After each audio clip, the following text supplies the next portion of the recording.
So in the second part of today's lesson, we're going to look at some more geometric figures involving circles. So a few terms that you may have heard before, may not, but we need to talk about are a chord, a diameter, and a radius. A chord of a circle is any segment, that means it has two endpoints, all right, where both of the endpoints are on the outside of the circle. So both of the ends of the segment have to be on the circle itself. A diameter is anytime you have a chord, right? So a chord is a segment with both endpoints on the circle, but the diameter has to pass through the center of the circle. A radius is when you have a segment where one of the endpoints is on the circle, but the other endpoint isn't on the circle like a chord. The other endpoint is at the center of the circle. So that's a bit of a difference between a radius and a chord. One endpoint is on it, but the other endpoint is at the center, in the very middle of the circle. So knowing that, let's look at number 5 right here. And in the circle, let's see if you can draw and label these geometric terms: radius OA, chord BA, and diameter CA. All right, so give that a try, pause the video, and then we'll look at the answer. So here's something that could be your drawing. It might be a little bit different, but essentially what you want to have in your drawing is you want to have a radius OA, chord BA, diameter CA. Now remember, a chord, right? A chord has to have both endpoints on the circle. That means that B and A must both be on the circle. So we put point B here, we put point A here. They're both on the circle, and we label. That means for a radius, right? A radius has to have one endpoint on the circle and one endpoint at the center. But we already put A on the circle. So if A is on the circle, that means O has to be the point that's at the center. So we put O right here in the center of the circle and label it point O. Then a diameter, remember, a diameter has to be a chord. That means both endpoints are on the circle, but it has to pass through the center. So if it has to stop at A, but it's got to go through the center of the circle, then that means it must go through O, but it has to keep going because it can only end on the circle itself too. It has to have two endpoints on the circle. So that means that that has to be your diameter. So CA actually is going to go over top of your radius OA in order to draw all of those correctly. All right, so now looking at that for number 6, okay, number 6 says refer to the drawing. What is the geometric term for point O? Well, we already talked about it. The geometric term we would use for point O is the center of the circle. Okay, so let's go ahead down and look at number 7. Number 7 says that the circles below are concentric. Okay, concentric is a term that means that they have the same center. So both circles must have the same center in order to be concentric. The center of both of these circles is the point P.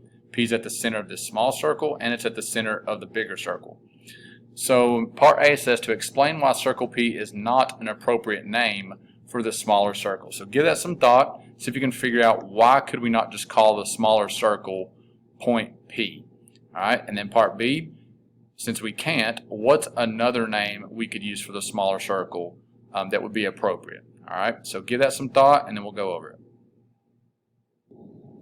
All right, so the reason we can't just call the small circle circle P is because that's unclear, right? And the reason why it's unclear is because P is at the center of the small one and the big one. So if we just say the smaller circle is circle P, someone else might not know which one we're talking about. Are we talking about the small one or the big one? Because the center P is at both, in the center of both circles, right? So we're unsure, it's unclear which one we're talking about.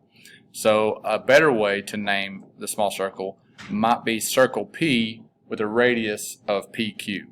All right, so that's a way we might name it that would make more sense. And that means the big circle we would call circle P with a radius of PR. So the last thing we'll do before you do your practice problems is just a few problems to check your understanding to make sure that you understand what's going on. So go ahead and try problem 8, 9, and 10 real quick, and then we'll go over the answers, and hopefully you understand everything well enough to get these correct. Give those a try, pause the video, and then we'll go over the answers. For number 8, you had to compare and contrast acute angle, obtuse angle, right angle, and straight angle. One way that they're all the same is that they all refer to angles that are 180 degrees or less. So that's a similarity between all of them. One way that they're different is that right angles and straight angles, those two refer to angles that are an exact measurement. A right angle is exactly 90, a straight angle is exactly 180. So that's different from an acute angle and an obtuse angle, because acute and obtuse can refer to a wide variety of different angles. Acute angles can be 60, 30, 40, anything less than 90, and obtuse angles can be anything over 90 but less than 180 degrees. So those are some differences. Number 9, it says the measure of angle A is 42 degrees. What's the measure of an angle that is complementary to angle A? So remember, complementary angles are angles that add up to be 90. So the big question is, what would add up to 42 to equal 90? So we'll call that angle, we don't know, x. X plus 42 equals 90. So we just subtract 42, and that gives us a value of 48 degrees for the angle that's complementary to a 42 degree angle. And just like we did for complementary, B part says what's the measurement angle that is supplementary to angle A. So if angle A is 42, supplementary means they must add up to be 180. So now we're adding two angles together to equal 180. We know the measure that of one of the angles is 42, and we want to know what's the other angle. But we know they add up to be 180. So subtract 42 from 180. And that gives us our answer of 138. So that's the value of the angle supplementary to angle A. All right. Number 10 says to draw a circle P.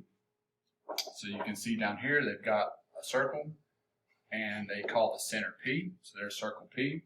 A part says to draw a segment that has one endpoint on the circle but is not a chord. All right, so one endpoint on the circle but is not a chord. So you've got one endpoint on the circle, but that means to not be a chord, the other endpoint can't be on the circle. So the other endpoint is at the center. So they drew a radius to draw a segment that was not a chord. B part says to draw a segment that intersects the circle in 2 points and contains the center, but is not a radius, a diameter, or a chord. So for it to be a diameter, it would have to end on the circle in both places. Same thing for a chord. A radius would need to end at the center and on the circle. So what they did is they drew a segment that goes through the circle, and the endpoints are actually outside of the circle instead of being on the circle. All right, so hopefully you got those, and we'll go ahead and do your practice now.